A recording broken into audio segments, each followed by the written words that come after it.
Bonjour à tous. Semaine politique importante en France avec la discussion mercredi à l'Assemblée nationale du projet de loi dit anti-casseurs et les manifestations que préparent les partis de gauche et les syndicats hostiles à ce projet, avec aussi la semaine d'action de la CGT.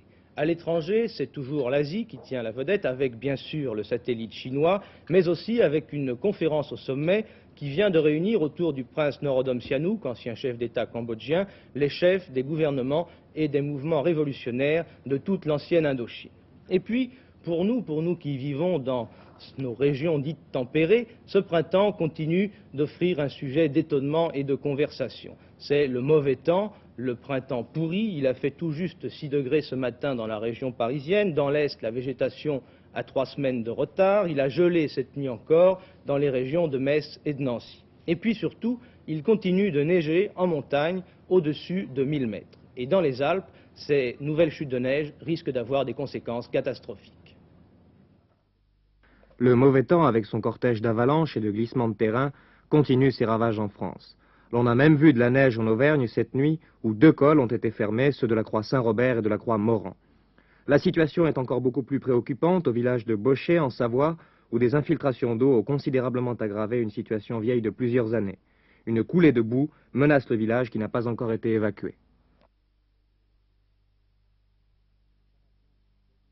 Cet arrachement qui se produit au sommet du village et qui inquiète un peu la population a commencé il y a à peu près 5 ou 6 ans, quoi.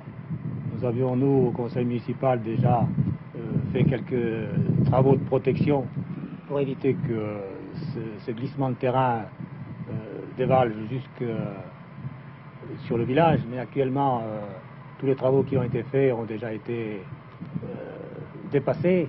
Alors, la première chose qui est à faire et qui doit être faite, d'après le service administratif, et les captages des sources en amont qui risqueraient d'alimenter ce ruisseau qui dévale la pente et qui entraîne la terre jusque sur le village.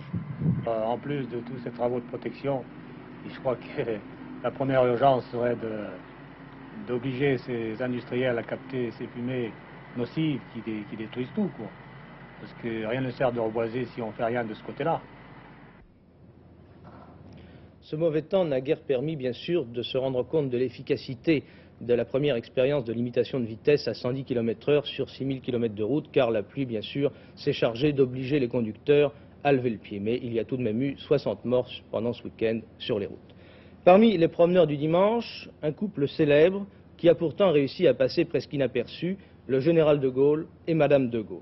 Vous vous en souvenez, c'était il y a tout juste 1 an, le 27 avril, le référendum, le non de la majorité des Français au projet de réforme des régions et du Sénat, le retrait du général de Gaulle, le voyage en Irlande et puis le silence dans le jardin de Colombey-les-Deux-Églises, où il écrit ses mémoires.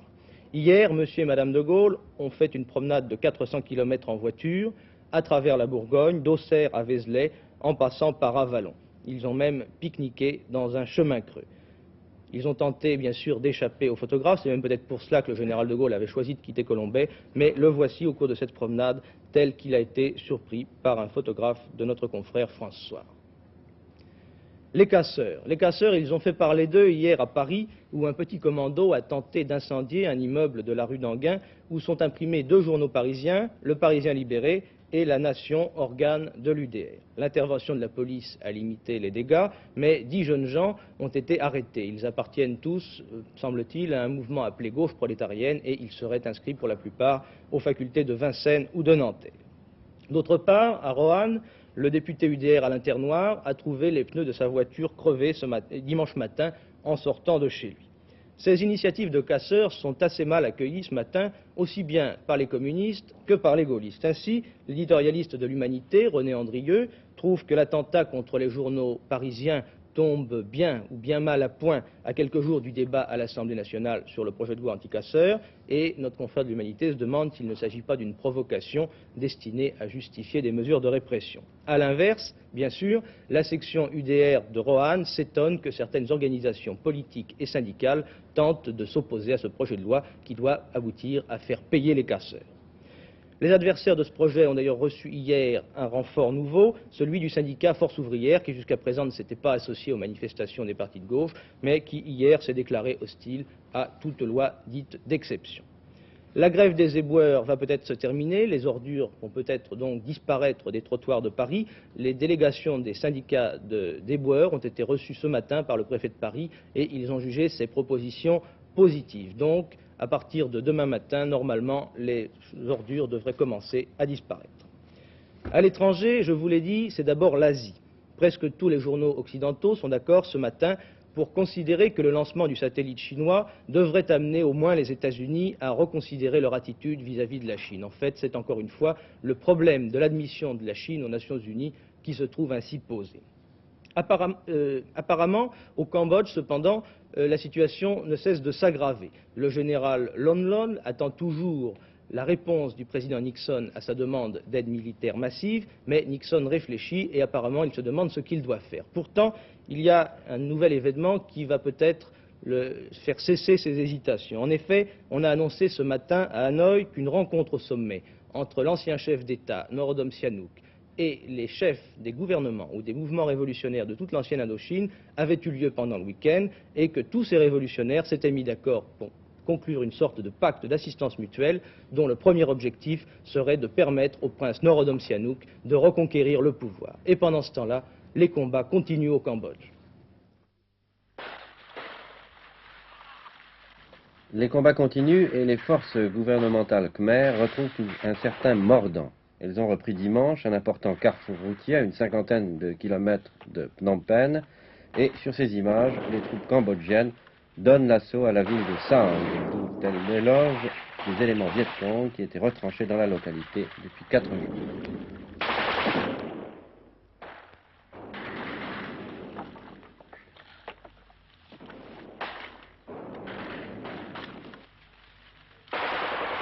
Pendant ce temps, à Saigon, des étudiants sud-vietnamiens manifestent devant l'ambassade du Cambodge pour protester contre les massacres dont sont victimes leurs compatriotes résidant en territoire khmer. Les étudiants pendent en effigie le général Lon Nol, chef du gouvernement de Phnom Penh, après avoir hissé un drapeau vietnamien sur le toit de l'ambassade. Moyen-Orient, le week-end a été marqué par un raid égyptien dans le Sinaï et par plusieurs combats aériens.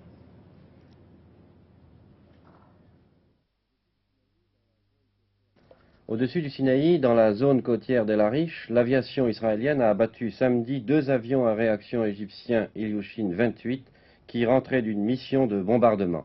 L'un des appareils a été intercepté et détruit alors qu'il survolait la mer à une vingtaine de kilomètres de Port Saïd. La semaine dernière avait été marquée par une recrudescence de l'activité aérienne égyptienne dans le Sinaï après une accalmie de plus de 3 mois.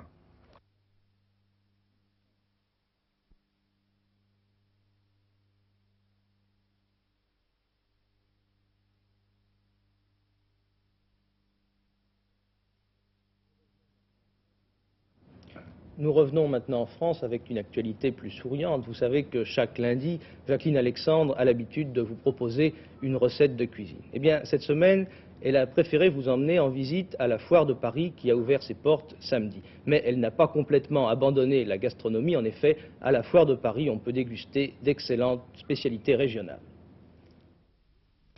C'est au stand de l'alimentation que nous avons filmé les spécialités que proposent toutes les provinces françaises aux visiteurs de la Foire de Paris. La Normandie était bien représentée, particulièrement grâce à ses noix de jambon, voisinant avec de magnifiques saucissons et des andouillettes.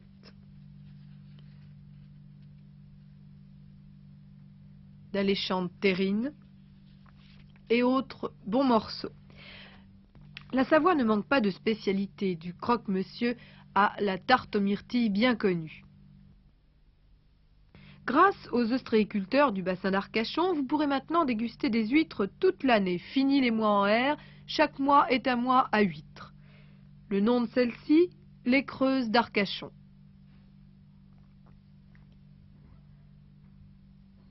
Présentation bien savoyarde du croque-monsieur, une saucisse ou du chorizo enrobé dans une pâte feuilletée. Une jolie Alsacienne propose une tarte à l'oignon avec lardons, crème fraîche et œufs. Ceux qui ne connaissent pas encore la fondue savoyarde peuvent aller la goûter à cette foire de Paris. Ça, c'est un spécialiste, il la connaît. Les desserts exposés proviennent également des 4 coins de la France. La Lorraine propose un praliné crème chantilly, de la génoise pralinée ou une tarte au quetch fourrée. De la région parisienne cette fois-ci, des gaufres. Elles sont servies de préférence chaudes, décorées d'ananas, de crème chantilly et enfin une cerise au sirop.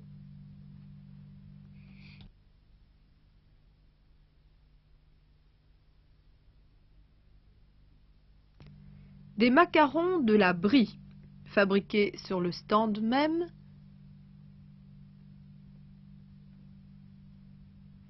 Ils sont décollés grâce à un verre d'eau projeté sous la plaque. Toujours de la Brie, c'est rocher. Et enfin, ne soyons pas chauvins, de merveilleuses confiseries orientales, parfumées à la pistache, au citron et à la fleur d'oranger. Patrick Chapuis, les sports, nous allons d'abord, je crois, parler football. Oui, il y a demain soir à Reims un match contre la Roumanie. C'est un match amical, Guy Claes. Oui, mais je vois l'intérêt d'un match amical dans ces circonstances. Eh bien, vous savez que l'équipe de France n'est pas qualifiée pour la Coupe du Monde qui aura lieu fin mai au Mexique. Néanmoins, le football français entame un plan de redressement et ce match entre dans le cadre de ce plan de redressement. Il y a d'abord eu le match contre la Bulgarie, 1-1. Il y aura le 3 mai à Bâle un match contre la Suisse. Et ce match de demain sera de nouveau un test intéressant. Un plan de redressement, bon, mais alors est-ce qu'on fait des expériences? Comment sera composée l'équipe? Georges Boulogne dispose d'une quinzaine de joueurs qu'il peut aligner. Il fera donc plusieurs essais demain. Et les joueurs eux-mêmes ne sont pas encore fixés sur l'exacte composition de l'équipe. Vous allez d'ailleurs pouvoir le voir dans un reportage qui nous vient de notre station de Caen. Carlos, c'est votre deuxième stage en équipe de France. Comment vous comportez-vous? Pour le moment, ça va. Le stage se déroule bien. Puis on est bien logé, tout. Ça va. Pas de blessures? Non, moi principalement non, en tout cas. Vous pensez participer au match contre la Roumanie? Je pense pas, non. Sûrement, je serai avec les joueurs, mais enfin, je pense pas disputer le match. Vous serez remplaçant? Sûrement, oui. À vos côtés, Jean-Noël Huc, qui vient de Strasbourg. Vous, par contre, vous êtes blessé, je crois. Oui, j'ai les adducteurs mal en point depuis 2 mois. Mais ça, j'ai été très bien soigné, puis ça va mieux. J'ai joué là, j'ai rien senti, ça va très bien. Vous, l'équipe de France, c'est tout nouveau. Et oui, j'ai joué 20 minutes la dernière fois, puis peut-être que je jouerai là. Puisque Brassard est blessé, peut-être que ce sera ma première sélection. Je crois justement que c'était entre Mézy et Huc, cette place, non? Mézy. Je sais pas, si vous êtes le plus au courant que moi. Je sais pas. Comment se fait-il qu'on vous retrouve dans l'équipe des espoirs? Peut-être parce qu'en équipe de France, pour le moment, je suis pas encore à ma place. Il faut bien aller jouer un peu les espoirs, qui ont un match difficile en Roumanie. Mais en fait, il semble que Jean-Noël Huc ait toutes les chances d'être qualifié comme demi demain. Un peu de rugby maintenant, Patrick Chapuis. Moi, je suis très naïf, sans doute. Je croyais que le rugby, c'était l'apanage du Sud-Ouest, enfin, le cassoulet. Oui. Et puis, il se trouve qu'il n'y a plus qu'une équipe du Sud-Ouest qualifiée, c'est Agen. Qu'est-ce qui s'est passé? C'était hier, les quarts de finale, et Agen, Grenoble, Lavoult et Montferrand étaient qualifiés. Vous remarquerez en effet que c'est très rare. Le rugby du Sud-Ouest n'est représenté que par une seule équipe. Évidemment, une question qui se pose maintenant, est-ce que le Sud-Ouest a une chance d'être représenté en finale? Écoutez, je ne peux me prononcer, mais Agen doit rencontrer c'est quand même normalement le favori, Agen, non? Oui, Agen est le favori. Il doit rencontrer Lavoult samedi prochain. Lavoult a battu Brive 18-8. C'est une équipe très efficace. Les frères Cambera-Béraud ont notamment marqué 15 points à eux deux. Agen sera sans doute handicapé par l'absence de Biemouret qui était blessé. Mais on peut penser que le Sud-Ouest a une chance de se qualifier. L'autre demi-finale opposera Grenoble, qui a éliminé le Stade Toulousain, à Montferrand. Et je vous propose de voir maintenant 2 des matchs d'hier, Agen-Auch et Montferrand-Pau. Affluence record sur le stade Maurice Trénu de Tarbes, où Auch, qui jouera à gauche sur votre écran, disputait le premier quart de finale de son histoire devant la redoutable formation d'Agen. Les Agenais avaient l'intention de jouer dès les premières minutes. Ils avaient démontré leur ardeur offensive et profitant des bonnes balles gagnées par leur ligne de 3/4, ils vont inquiéter sérieusement la défense occitane. Cette défense sera prise à partie mais résistera pendant une trentaine de minutes, puis peu à peu les hommes de Jean Le Droff baisseront les bras. Et alors, ce sera une ruée du pack à Genève avec des hommes tels que Biémouré et Sidjar en tête. Et enfin, l'homme, le dernier servi, Plantefolle, marquera le premier essai de la rencontre. À la 33e minute, Dehaes transformera et Agen mènera 5-0. Ce sera ensuite une offensive générale d'Agen qui essaiera de repartir, qui repartira par tous les moyens. Et à la 37e minute, Pardiès fera un slalom dans la défense d'Auch et malgré le plaquage du dernier défenseur, marquera l'essai, essai qui ne sera pas transformé. 8-0 pour Agen, ce sera le score à la mi-temps. Dès la reprise, Dehaes passera un drop goal, donnera l'avantage à son équipe et à la 64e minute, sur hors-jeu de la ligne d'attaque occitane, Dehaes réussira le but de pénalité et à ce moment-là, Agen mènera 14-0. Enfin, concrétisant une nette domination des avants, la troisième ligne agenaise partira et Pardiès, l'opportuniste dernier servi, marquera le dernier essai de la rencontre à la 68e minute. Dehaes réussira la transformation difficile, 19-0, Agen se roche en grand seigneur.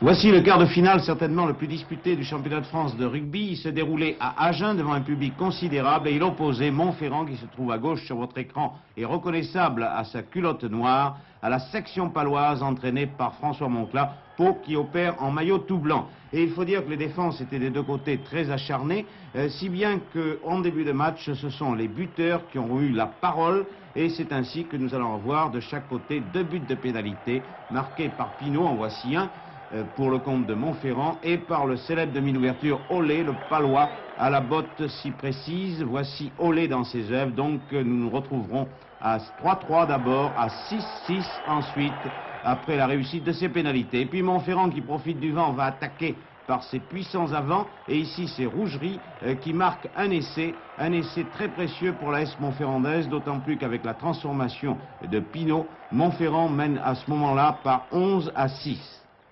Et même les Montferrandais vont accentuer leur avance en cette fin de première mi-temps, car ils jouent toujours très groupés avec leurs avants. Ils vont bénéficier d'une nouvelle pénalité. Et Pinault l'a réussi encore, 14-6, c'est le score à la mi-temps.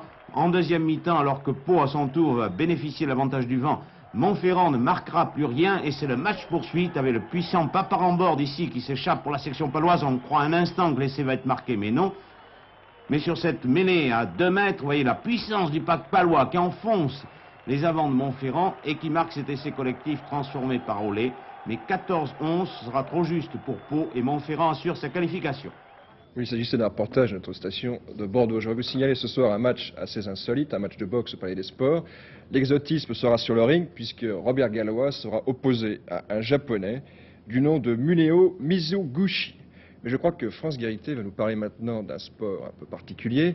Il s'agit d'un championnat de France de vitesse avec les 10 doigts, je crois. Championnat d'Europe, hein. Oui, même mondial. Mondial. Un autre sport, puisque à l'occasion du congrès international des sténotypistes 1970, s'est déroulé le 24e championnat mondial, donc, de sténotypie.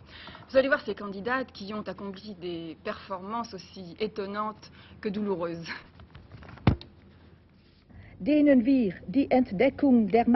En termes de concours de sténotypie, cette dame est appelée dicteuse, c'est-à-dire qu'elle doit lire un texte à une vitesse déterminée. Les autres dames silencieuses, ce sont les candidates. Elles doivent enregistrer ce texte le plus fidèlement possible. Ceci avait lieu samedi, au cours des épreuves trilingues du 24e championnat international de sténotypie. Un championnat organisé uniquement par esprit sportif, affirme-t-on, car les candidates participant à cette confrontation sont pratiquement toutes sténotypistes de discours. Et, pour ouvrir une parenthèse, c'est d'ailleurs peut-être à cause de cette habitude que l'on a en France de faire des discours qu'un Français inventa la sténotypie. Enfin, après les éliminatoires, seules 2 candidates tentaient de passer le mur de 260 mots minute, sans faute. À ma droite, mademoiselle Béguet, à ma gauche, mademoiselle Martinelli. Vous concourez pour quel titre? Pour le titre de championne. Et vous arrivez, vous, à quelle vitesse? J'ai transcrit le 260 mots minute. Et vous, mademoiselle? La même chose, je transcrire 260.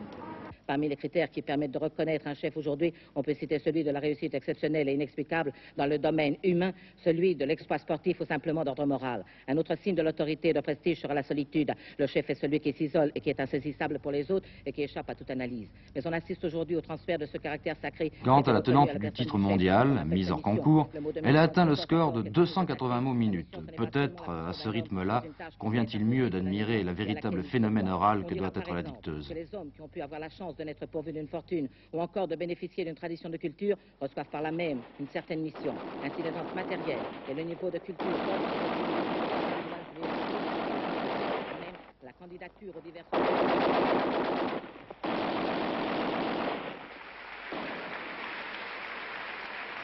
C'est donc mademoiselle Martinelli, Madi Martinelli, qui est championne à 260 mots. Et elle a gagné le vase de Sèvres offert par le président de la République. Mode à présent. On dit souvent aujourd'hui que c'est la rue qui crée la mode. Eh bien, Maxi ou Midi cette saison, c'est la valse hésitation, ce qui a pour conséquence souvent une mévente pour les maisons de prêt-à-porter. Mévente également accrue par le mauvais temps. Mais derrière tout cela, il y a des personnages assez mal connus, ce sont les stylistes. À quoi servent-ils? Qui sont-ils? Se trompent-ils aussi parfois? C'est dans son reportage André Forestier qui nous a fait rencontrer un de ces stylistes et qui nous donne l'occasion de mieux connaître ce métier. Messieurs, ne cherchez pas plus loin les responsables du rallongement inconsidéré des robes de nos compagnes. Voici l'un d'eux, Karl Lagerfeld, visitant ce dernier salon. Karl, polyglotte et apatride, crée chaque année près de 2000 vêtements ou accessoires féminins. Cela signifie que les industriels de la mode, consommant voracement les idées, Karl leur vend les siennes. Vous travaillez pour qui? Pour presque une vingtaine d'affaires différentes, de toutes sortes, puisque je fais aussi bien les vêtements et les choses pour femmes, pour hommes et pour les enfants, et dans plusieurs pays. Et en général, je ne fais jamais deux fois la même chose. Ça veut dire, je fais une collection de robes chères, une collection de robes bon marché, des pulls verts, des maillots de bain, mais je ne fais jamais, même dans un autre pays, deux fois la même chose. Parce que le marché européen est finalement beaucoup trop petit pour ça, et ça se recouperait parce que finalement, on croit par saison à une mode et pas à 10 modes. Pas mal la forme, je trouve encore un peu trop gonflé derrière, là. Il faut enlever tout ça. Il faut que ça lui plaque vraiment à la tête. Il vaut mieux essayer que carrément celui en feutre que vous avez fait avec le découpage. Tiens, c'est là le croquis. Là où il y a l'avion au-dessus. Les maisons autour, ça. C'est un essai seulement. Oui, oui, bien sûr. Voilà, la forme de l'avion. On mettra l'avion à quelle hauteur? Comme ça, mais je préfère l'autre forme. Non, carrément au milieu, comme si ça survole la ville. C'est pour ça que l'autre dessin que je vous ai fait est mieux pour ça. Bien. Pour le moment, je ne regarde que la surveste. C'est vous qui décidez de tout? En principe. Est-ce que vous êtes despote? Absolument pas. On fait tout au suffrage universel. Vous voyez bien, je demande l'avis de tout le monde. Alors, après tout, c'est pas moi qui mets les robes. Quel intérêt d'avoir un styliste alors si tout le monde doit donner son avis? Vous remarquez, en fin de compte, je fais quand même ce que je veux, mais c'est comme par les avis. Puis les robes, moi, ça se fait à plusieurs, ça se fait pas tout seul. Après tout, il faut que je demande à la fille qui la porte s'il est bien dedans, si elle la sent. C'est pas moi qui la mettra. Un styliste, c'est un homme d'affaires également? Oui, il y en a qui sont terriblement hommes d'affaires. Moi, je suis pas très homme d'affaires, mais certains le sont terriblement. Bon, vous avez déjà fait le prix de cette robe? Oui, nous avons fait le prix. Ah bon, donc c'est abordable, je veux dire, on peut la faire, il n'y a pas de problème, il n'y a Aucun pas de problème. Ah bon. Aucun Parce que je problème. voudrais beaucoup travailler cette tendance pour la saison prochaine. Cette côte, ça rend formidablement bien, ça fait un buste très mince. Et pour les robes longues, je crois que ça sera bien. Alors pourquoi emploie-t-on un styliste?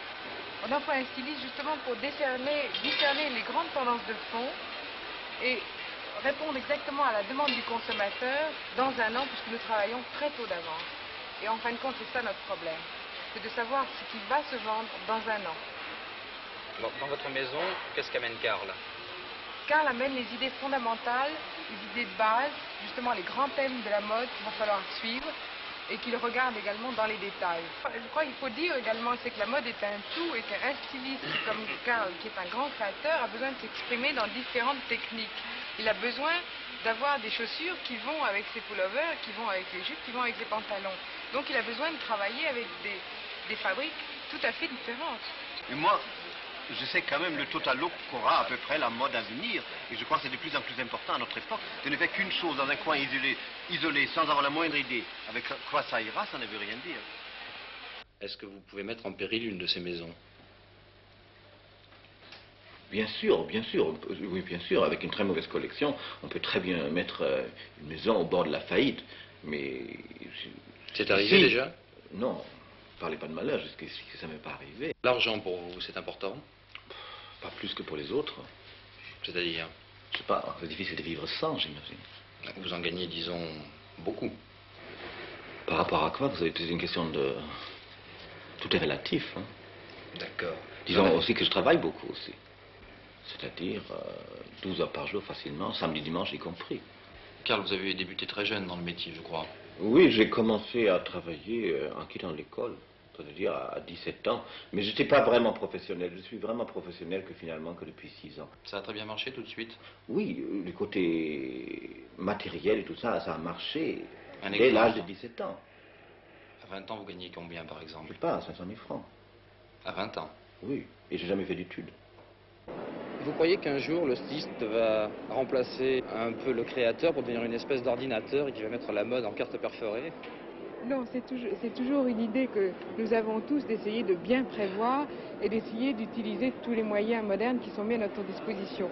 Malheureusement, nous ne sommes pas encore très ferrés sur les rapports de la mode et des ordinateurs pour pouvoir vraiment l'utiliser aujourd'hui. Michel Tardieu, est-ce que la bourse s'intéresse à la mode? Je veux dire que la mode à la bourse en ce moment est plutôt triste. En effet, le marché n'arrive pas à retrouver le moral et il est aussi incertain que le printemps parisien. Aujourd'hui encore, il y a une très nette majorité d'effritement. Et quand le marché glisse ainsi, sans s'arrêter, on espère toujours que sur sa pente, il va rencontrer un obstacle. La semaine dernière, l'espoir, c'était les mesures de desserrement de crédit annoncées par M. Giscard d'Estaing pour l'équipement des entreprises. Et effectivement, ces mesures ont donné une séance un peu moins mauvaise que les autres jeudi dernier. Et puis vendredi, la chute de Wall Street est tombée comme une avalanche sur tous les financiers du monde entier et les marchés ont reculé. En plus, les financiers français ont une petite gâterie personnelle. C'est effectivement cette semaine, la semaine d'action de la CGT. Et vous savez que lorsque la CGT agit, les boursiers, eux, ont tendance à ne pas agir, ou s'ils font quelque chose, ils vendent leurs actions. Tout cela s'accumule donc pour nous donner une séance assez triste. La chute de Wall Street de vendredi était due en grande partie, elle, aux difficultés de l'IOS. L'IOS, c'est ce fonds d'investissement géant créé par M. Bernard Kornfeld pour drainer les capitaux qui sont disponibles dans le monde entier. Au départ, c'était surtout les capitaux des soldats américains qui étaient dans des pays étrangers. Or, il y a actuellement un vent d'inquiétude sur ce fonds d'investissement. Vent d'inquiétude qui vient en grande partie des banquiers. Vous savez que les banquiers n'aiment pas que des gens extérieurs à leur profession gèrent des fonds importants. Si bien que l'IOS en ce moment doit effectuer des ventes pour rembourser des sommes, soit à ses actionnaires, soit peut-être sur des emprunts. Et Wall Street a beau être un grand marché, quand un fonds d'investissement qui gère plus de 2 milliards de dollars effectue des ventes, eh bien cela a des répercussions. Wall Street a donc été mauvais vendredi et les spécialistes de Paris pensent que le satellite chinois ne va pas donner beaucoup de morale aux financiers américains aujourd'hui. Si bien que par l'intermédiaire et par l'action curieusement conjuguée des Chinois, de M. Bernard Kornfeld et M. Georges Segui, la bourse baisse. Et du côté du crédit, vous savez que les boursiers gardent en ce moment un œil sur le crédit parce qu'ils condamnent l'encadrement du crédit, ils l'accusent de beaucoup de leurs maux. Et bien du côté du crédit, pas beaucoup n'ont plus de bonnes nouvelles. Monsieur Chirac, le secrétaire d'État aux Finances, a annoncé devant l'Assemblée nationale qu'il n'était pas question de desserrer le crédit pour l'automobile et l'équipement électroménager. Donc de ce côté-là, une déception pour les boursiers. En revanche, il continue d'espérer, et cela semble probable, que des mesures seront prises pour le secteur du bâtiment et des travaux publics. Tout cela, bien sûr, n'empêche pas le marché et les entreprises de tourner. Et du côté des entreprises, il y a eu une réunion intéressante vendredi, une réunion de presse chez Thomson Brandt, qui a présenté ses premiers résultats consolidés. C'est-à-dire les résultats du groupe entier, non pas seulement les résultats de la société mère. Vous verrez tout de suite d'ailleurs que Thomson a profité de ces bons résultats, car aujourd'hui le titre, lui, et c'est une exception, est légèrement en hausse. Eh bien, ces résultats consolidés font apparaître que le chiffre d'affaires du groupe est de l'ordre de 6,136 milliards,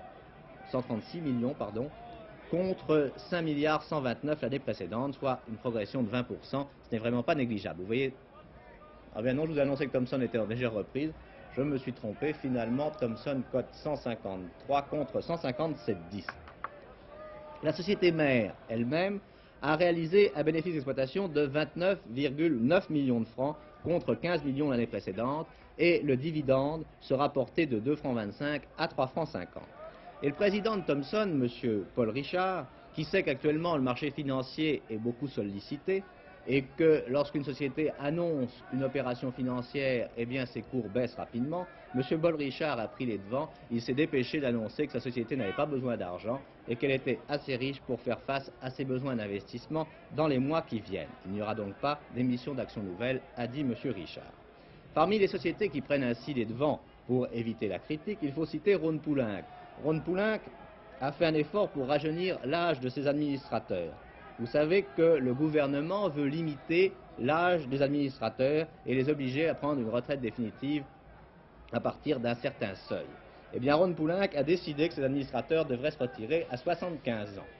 La barre est élevée, mais ce n'empêche que 5 membres du Conseil au moins sont concernés par cette mesure. Sur le plan strictement boursier, à signaler qu'aujourd'hui commencent 3 opérations d'échange. Des opérations d'échange qui concernent Perfit, à raison de 5 actions Perfit contre 7 Obi. Également pour le Chex s'échange à raison de 3 chèques contre 2 Ouvertures. Et puis aussi 2 Schneider contre 7 métallurgiques de Knutange. Vous allez voir l'or. L'or, eh bien, ma foi, est en léger repli. Le lingot, lui, était pratiquement inchangé tout à l'heure. Je vois qu'on cote, je crois qu'on cotait 55, donc finalement au second cours on perdrait 5 francs sur le lingot et les pièces, elles, sont pratiquement toutes en repli. Ici, la Bourse de Paris, à vous les studios. Télémidi est ainsi terminé, merci de votre attention, au revoir, bonne journée.